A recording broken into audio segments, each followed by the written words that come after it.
everyone, Sarah here for our final day of 30 Inks 30 Days. We made it, everyone.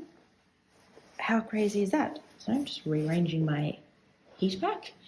How awesome. I got there. Didn't think I would, but we have somehow.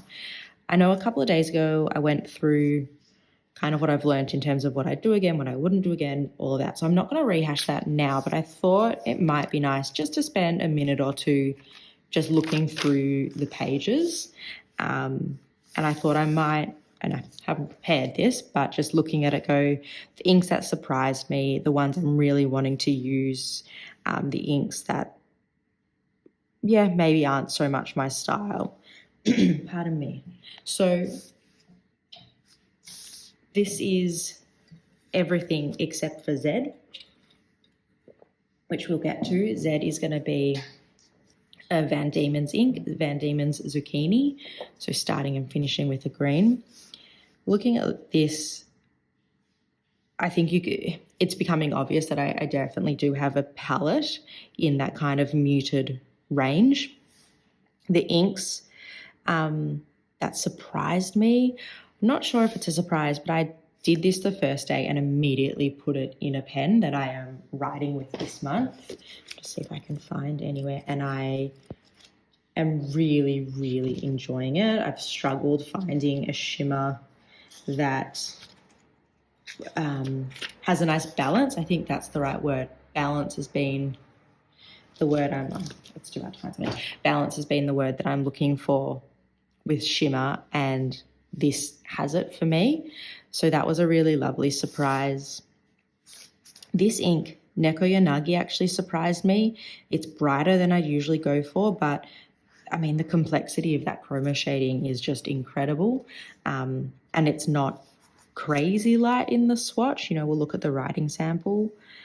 Plum Nut's probably another one that I've had actually sitting with my ink samples for a while and just haven't been drawn to ink it up, but I really love that swatch. So I definitely think that's one I'm wanting to ink up pretty soon. What else? I think it's been interesting to look at Inoho, Old Gold, even this one, like these greeny browns, and see the differences or the similarities. When they're wet, these two look a lot more similar than they do when they're dry. I still, I mean, I don't feel super comfortable with the really, really bright ones. Actually, you know what was a surprise? This one here, Ink of Na'atora. I don't often go for reds, but something about the red with that green sheen I find quite enticing. On the flip side, I've really liked Able when I've swatched it. I'm writing with it at the moment, and it actually just kind of feels meh. Maybe that's the pen I have it in. It's not bad, don't get me wrong, but I've loved this much more in the swatch than I have with a writing experience. And this one, I'm so happy I finally got to try. I just need a bottle of this. It's just such an incredible ink. That's Earl Grey. I don't know if I've been doing all that on an angle. All right, why don't we look at the closer swatches. Sorry that my voice is a bit croaky. I'm not sure why. So, yeah, look for these, the first six, looking at this page.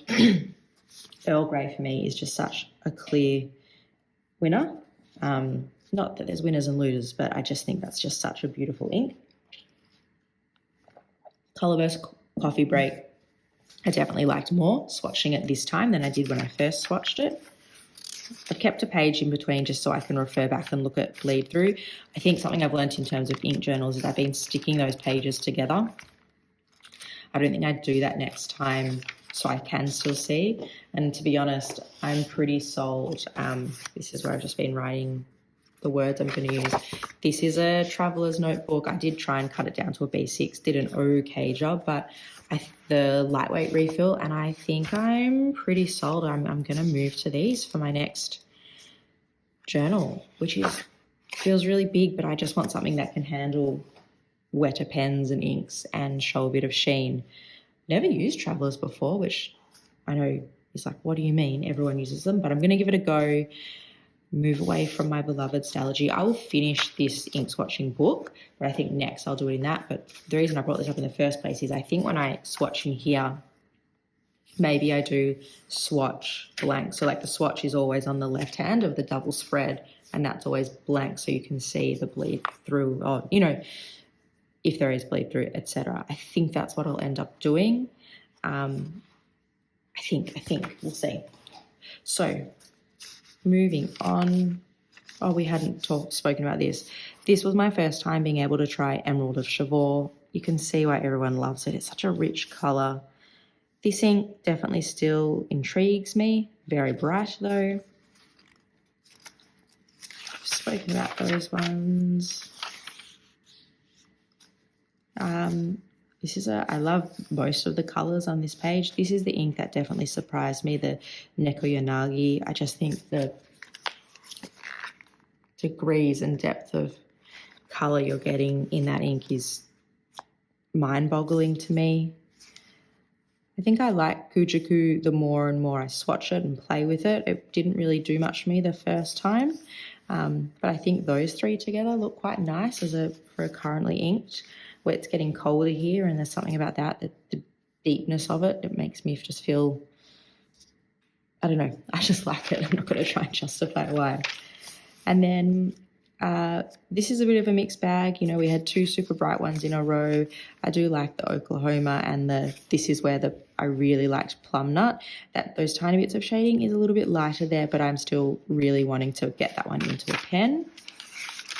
And then that brings us to our last page. Vivaldi, I've always liked when I swatched. I've spoken about Yoi so many times, done an ink deep dive on it. This is one I could see myself getting a bottle of. I think that could be a great work ink, possibly maybe too similar to Dieman Earl Grey, but love it. So that's it. Oh my God, that's 7 minutes of rambling. How about we jump into the ink swatch now? I've probably bored you all enough. So as I said, we are, get my paper towel over here. We are swatching Van Dieman's Zucchini.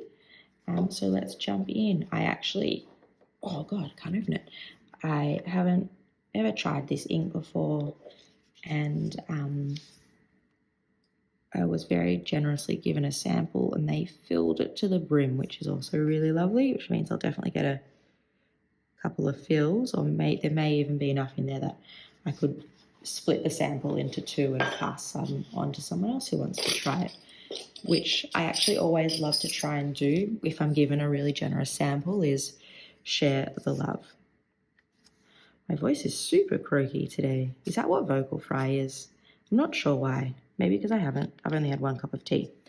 So that is a pretty deep, gorgeous green. I just want to show you on the measuring cup, look how beautiful it looks there. You're actually getting more blue, I think, on the cup compared to the paper.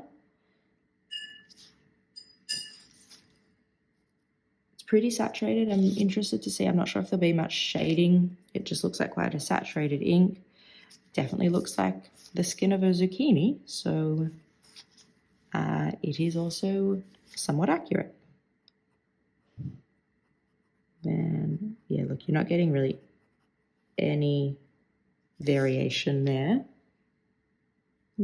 Just looking to see, it felt quite thick, but it actually looks like it's holding pretty well on the Stalogy paper. It doesn't look to be feathering or anything like that, which is always a positive. I wonder, I think this ink actually could fall into that category of almost black. And what I mean by that is it's obviously a green, but sometimes there are those inks where if you were to give it a quick glance, you could think it's black, and then you go back and go, oh no, it actually does have color. So I don't mean almost black in terms of the ink itself. To me, that is clearly green, but it's when you go back and actually go, oh, actually, let me look at that. There's something there. You see more to it.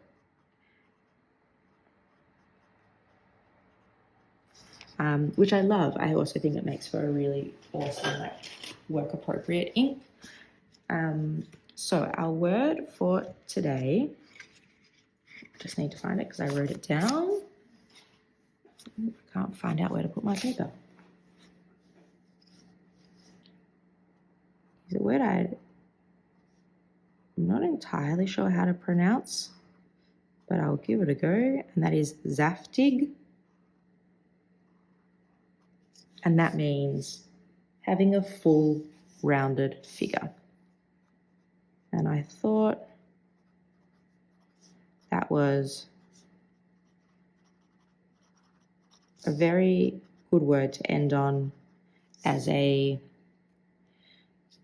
coming to the end of my postpartum mother of two, re-entered the workforce. You know, you're different in your body, you're different in your mind. And, you know, the reasons that I started this channel in the first place.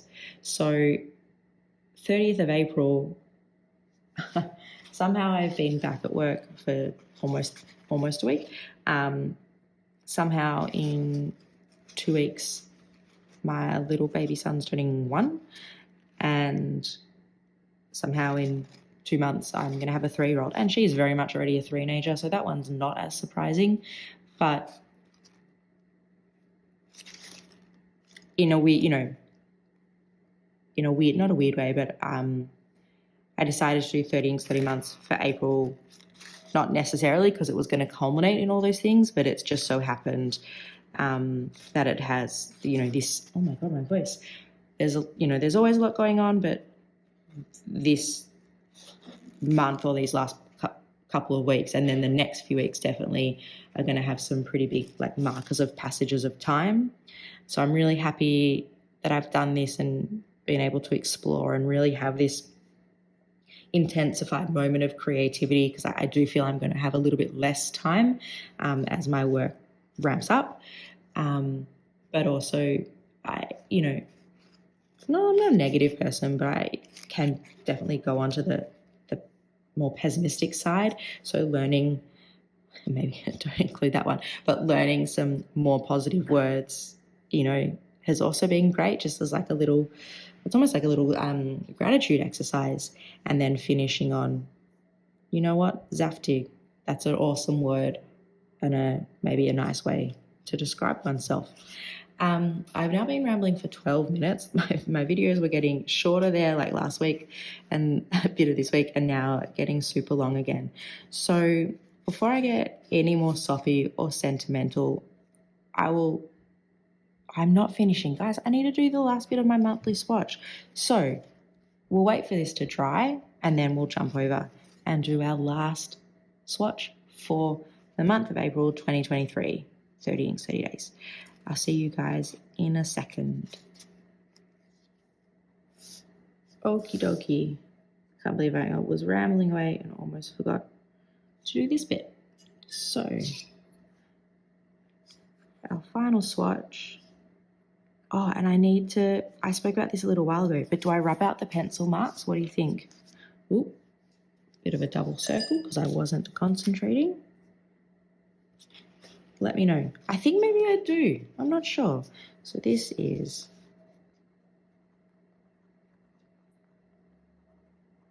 Diemans Zucchini. And that marks the end of 30 inks, 30 days.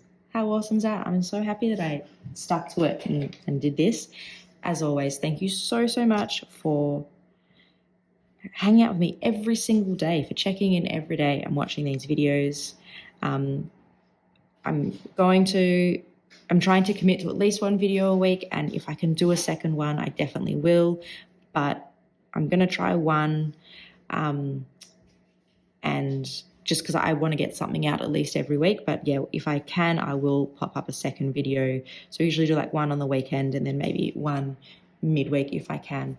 All right, guys, thank you so, so much. I will see you for non-30 inks, 30 days content. But as always, I look forward to chatting with you again. For anyone who's just kind of finding this channel, if you could hit the like and subscribe, that would be awesome as well. So close to getting to 500 subscribers, which is out of this world. All right, I'll see you later. Bye.